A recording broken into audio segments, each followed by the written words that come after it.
Assalamualaikum warahmatullahi wabarakatuh. Kembali lagi di channel ceritaku.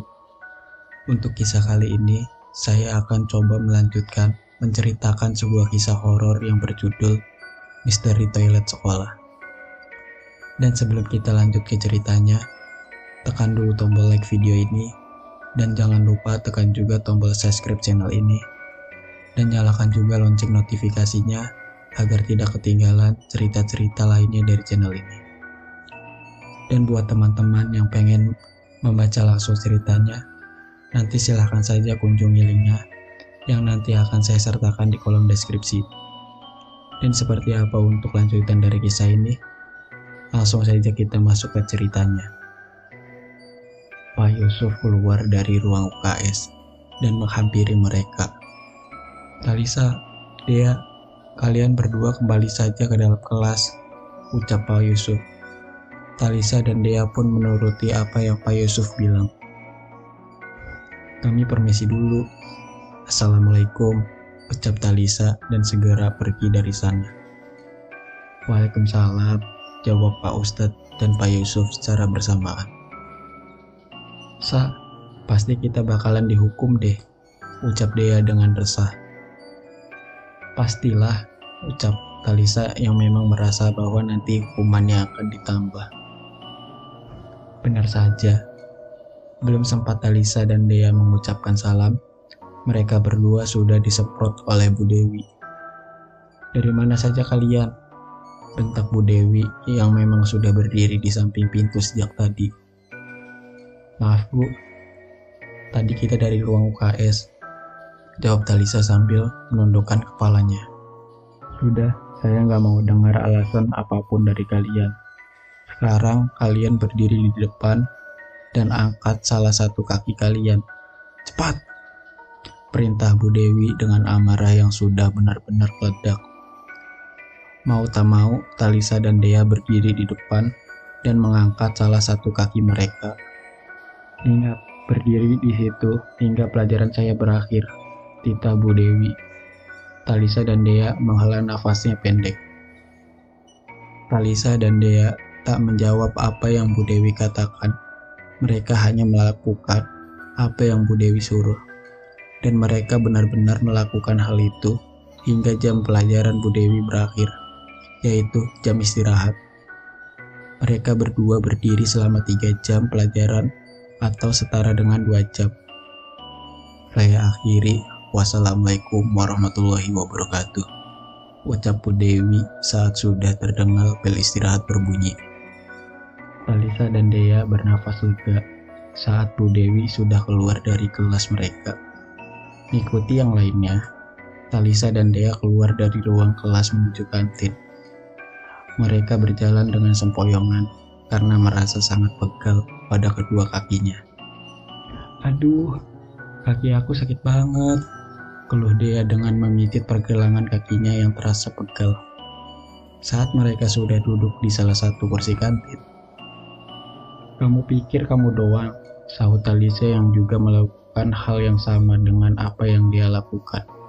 Setelah merasa enakan, Talisa dan Dea membagi tugas. Talisa memesan makanan, sedangkan Dea memesan minuman. Dengan kaki yang masih sedikit terasa pegal, Dea dan Talisa berjalan menuju tempat itu untuk memesan makanan dan minuman. Tempat pemesanan dibedakan. Hal itu dilakukan supaya penjaga kantin tidak kebingungan untuk membuat pesanan para siswa. Setelah mendapatkan pesanan mereka, Talisa dan Dea kembali ke kursi yang tadi mereka tempati, dan mereka menyantap makanan mereka dalam diam dan kedamaian. Hingga bel masuk berbunyi, tak ada tanda-tanda Dikal maupun Gavin datang, hingga membuat mereka bertanya-tanya. "Sa, tumben ya, Dikal nggak ke kantin?" Dea bertanya kepada Talisa yang tentu tidak tahu alasannya. "Ya mana aku tahu, emang aku pacarnya?" "Ya bukan gitu, kan siapa tahu kamu dikabari Gavin kalau mereka mau ngapain atau mau kemana gitu." "Nggak ada, emang aku siapa dia?" Dea tak menjawab pertanyaan Talisa atau yang dapat dikatakan sebuah pertanyaan. Dia memutuskan untuk mengecek aplikasi hijaunya yang umum digunakan untuk bertukar pesan, ataupun melakukan silaturahmi secara daring atau biasa disebut video call.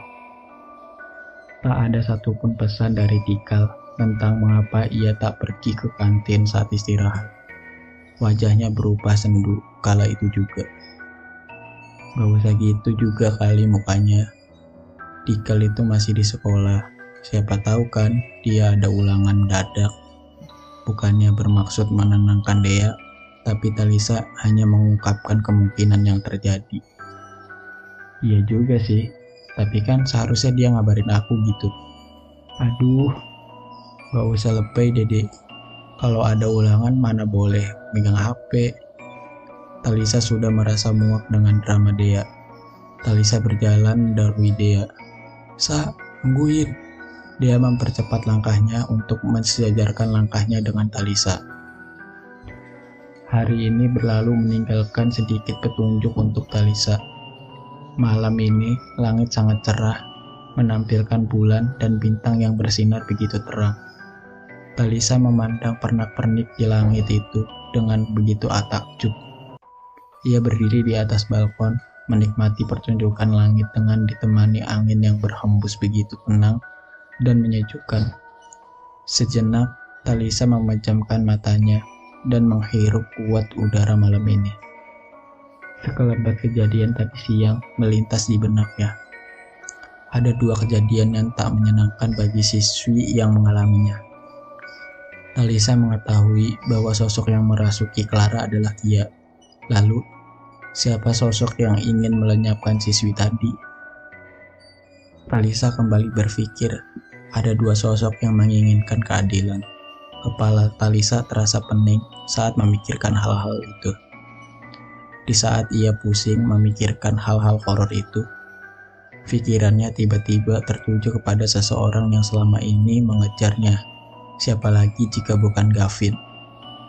Talisa masih penasaran dengan siapakah gadis yang spesial di hati Gavin. Jika gadis itu satu sekolah dengan mereka, lalu mengapa Gavin mengejar dirinya dan secara terang-terangan menyatakan cinta padanya? Talisa juga tak pernah melihat Gavin dekat ataupun berbicara dengan gadis manapun, kecuali dirinya dan juga Dea.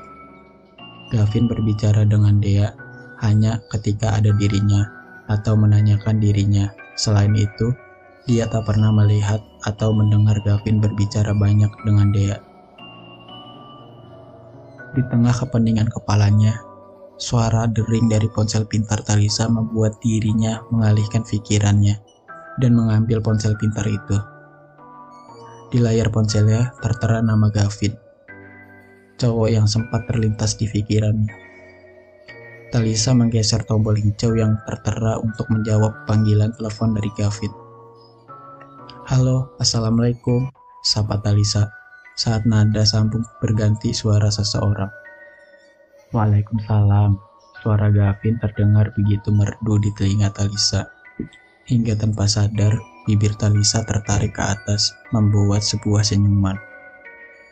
Ada apa, Vin? Talisa bertanya, karena merasa penasaran dengan Gavin yang tiba-tiba saja menelponnya. Gak ada, aku cuma mau tanya aja. Apa? Kamu lagi ngapain? Bus. Rona merah muncul di wajah Talisa, bersamaan dengan tangannya yang mengeluarkan keringat, serta jantungnya yang berdetak tak karuan. Please, jantung diam. Batin Talisa sambil memegang dada kirinya dan merasakan detak jantungnya yang berdegup kencang. Sa, kamu masih di sana kan? Panggil Gavin karena tak ada sahutan dari Talisa. Iya, aku masih di sini kok, jawab Talisa dengan sedikit terbata. Kamu lagi ngapain? Gavin kembali bertanya. Lagi mikirin kamu. Ingin sekali Talisa menjawab seperti itu, namun ia tak berani. Ia hanya mampu mengatakannya dalam hati, tanpa ingin mengatakannya secara langsung. Gak ngapa-ngapain kok. Aku ganggu ya? Enggak kok. Gak ganggu sama sekali. Oh iya, tumben kamu telepon aku. Gak boleh ya? Boleh sih, tapi kan gak biasanya kamu telepon aku. Talisa berkata sambil berjalan menuju ranjang dan meletakkan bokongnya di pinggir ranjang serta mengambil sebuah bantal lalu memeluknya. Mau tahu kenapa aku telepon kamu? Tanya Gavin. Hanya itu yang keluar dari mulut Talisa. Karena aku kangen sama kamu. Lagi dan lagi, Gavin membuat jantung Talisa berdetak tak karuan. Malam itu berlalu dengan tawa canda dari dua sejoli yang saling mengobrol dari sambungan telepon. Di sebuah kamar terlihat seorang gadis tengah mendengarkan musik dengan earphone yang berada di kedua telinganya. Gadis itu tidur terlentang dengan salah satu kakinya ia tekuk. Ia mendengarkan musik dan melihat-lihat beranda di Instagram sambil sesekali ia bernyanyi mengikuti irama musik yang ia dengar. Ia melirik ke arah meja belajar. Di sana terdapat buku yang sedang terbuka. Ia hanya melirik malas tanpa ada niatan untuk mengerjakannya. Saat sedang asik mendengarkan musik, tiba-tiba saja ia mendengar bunyi aneh dari musik yang ia putar. Ia menggeser ke bawah bila notifikasi untuk melihat apakah ia sudah benar memutar musiknya atau malah salah. Ternyata musiknya sudah benar. Lalu ia mengecek sambungan earphone-nya. Ia memutar-mutar colokan earphone-nya dan suara aneh tersebut berhenti. Ia bernafas lega dan kembali mendengarkan musik dengan gerakan kepala mengikuti irama musik. Tak lama kemudian, seluruh lampu yang berada di dalam kamarnya berkedip-kedip secara bersamaan. Dan musik yang ia dengar tiba-tiba saja berhenti. Dan lampu terus berkedip tanpa henti, serta saklar lampu yang berada di dekat pintu bergerak seolah ada seseorang yang menekannya. "Siapa?" teriaknya panik. "Kenapa? Takut? Hahaha, kamu harus ikut aku." Suara serak itu terdengar dari earphone yang ia pakai. Gadis itu menutup telinganya dan berteriak. Ia berlari menuju pintu, tapi naas, pintu di kamarnya tidak bisa dibuka. Ia terus memutar-mutar knop pintu kamarnya, tapi tetap saja tidak bisa dibuka. Ia berlari ke arah balkon kamarnya dan berteriak meminta tolong, memanggil mama dan papanya. Tapi sepertinya ia lupa bahwa mama dan papanya pergi ke Bogor untuk urusan bisnis. "Mama, papa, tolong!" teriaknya. Sebuah tangan memegang pundaknya. Rasa dingin dan basah sangat terasa di pundaknya. Ia menunduk dan melirik ke arah pundaknya dengan perasaan takut dan cemas. Terlihat darah segar dan sebuah jari-jari pucat mencengkam di pundaknya. Ia memberanikan diri untuk menoleh. Sebuah senyuman lebar menyambutnya. Keesokan harinya, bel masuk baru saja berbunyi. Seluruh siswa sudah duduk rapi di tempatnya. Saat Bu Ningsih dan Pak Robert masuk secara bersamaan, membuat seluruh siswa yang ada di kelas tersebut bingung dan bertanya-tanya. Ditambah lagi dengan raut wajah mereka yang terlihat sendu.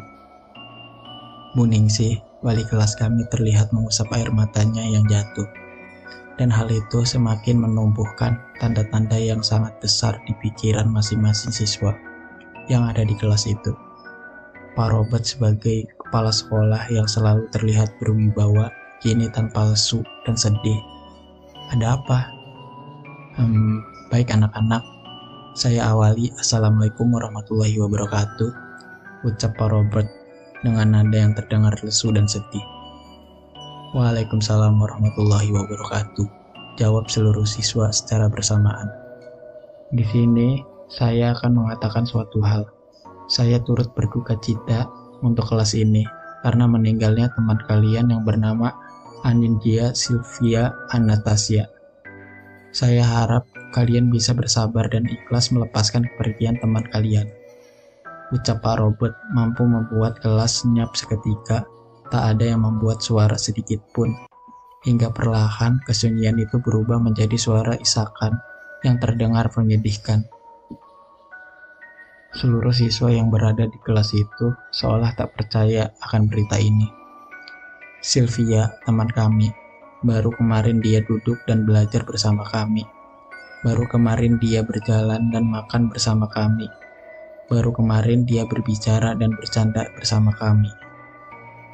Dan hari ini dia tidak datang dan kami mendengar bahwa ia sudah tiada. Bagaimana? Kenapa? Apa penyebab ia meninggal? Kenapa dia bisa meninggal? Bagaimana dia meninggal? Semua pertanyaan itu muncul di benak kami. Namun, kami tidak bisa mengungkapkan semua pertanyaan itu hingga, "Pak, kenapa dia bisa meninggal?" Salah satu teman laki-laki kami mengangkat tangannya dan bertanya. Pak Robert mengusap air mata yang menggenang di sudut matanya, lalu menjawab, "Menurut kabar yang Bapak dengar, dia jatuh dari lantai 2. Lebih tepatnya dari balkon kamarnya." Pernyataan itu menumbuhkan pertanyaan besar di otak kecilku. Dari balkon, guamku. Apa dia depresi? Apa dia ada masalah? Apa dia bunuh diri? Tapi kenapa? Kira-kira Sylvia kenapa ya? Dia yang duduk di sampingku juga mempertanyakan hal yang sama kepadaku. Aku juga nggak tahu deh. Anak-anak, sepulang sekolah kita akan pergi ke rumah Sylvia. Kita akan pergi takziah. Papa harap kalian semua bisa hadir dan ikut. Kalau begitu, Papa akhiri. Wassalamualaikum warahmatullahi wabarakatuh. Waalaikumsalam warahmatullahi wabarakatuh, ucap seluruh siswa yang berada di kelas itu. Pak Robert mengucapkan permisi, lalu pergi dari kelas kami. Tinggallah Bu Ningsi di kelas kami.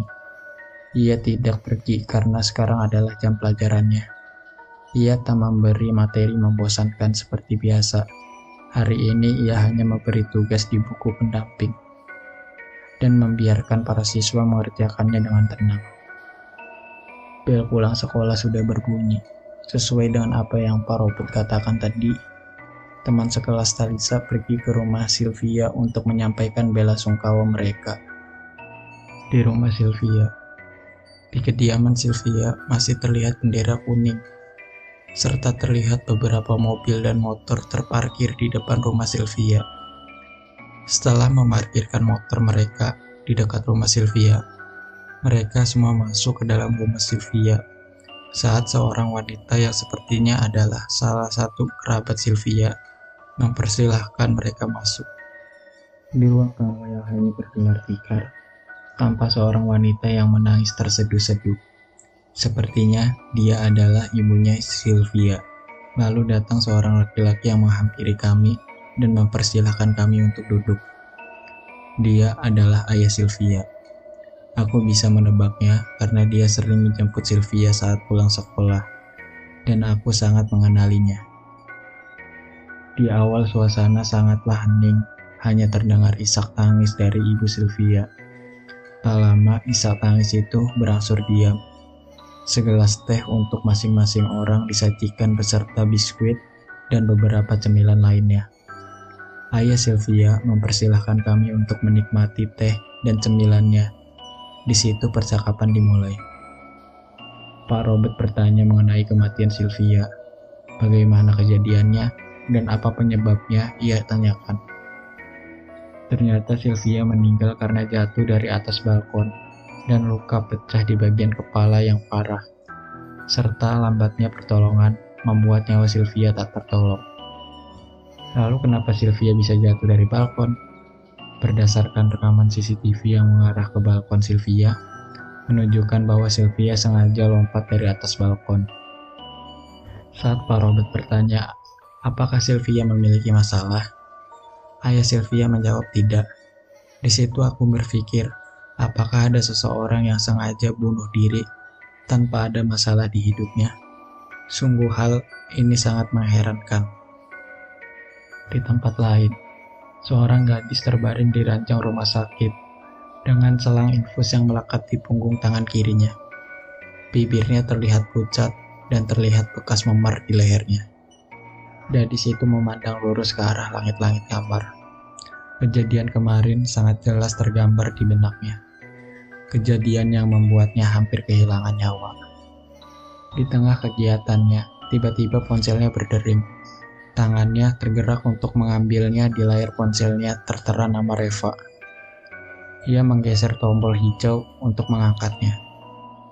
"Sylvia, Din, Sylvia!" Nada kepanikan jelas terdengar dari seberang. "Sylvia, Sylvia kenapa?" Sylvia meninggal." Hening, tak ada sahutan dari gadis bernama Nandin itu. Namun berita tersebut benar-benar membuatnya terkejut dan nyaris tak percaya hingga perlahan air mata menetes dari sudut mata gadis lemah itu. Tak pernah ia sangka sahabat yang baru kemarin menjenguknya kini telah tiada. Sahabat yang semalam ia telepon sudah tinggal nama. Nandin bertanya kepada Reva sebab meninggalnya Sylvia. Reva pun menceritakan semua yang ia dengar bahwa Sylvia meninggal karena lompat dari atas balkon. Tak pernah terfikir oleh Nandin bahwa Sylvia akan melakukan hal senekat itu. Gadis yang ia kenal selalu ceria dan bersemangat, mengakhiri hidupnya sendiri dengan cara yang seperti itu. Oke teman-teman, sampai di sini dulu ceritanya. Nantikan kelanjutan ceritanya di video berikutnya.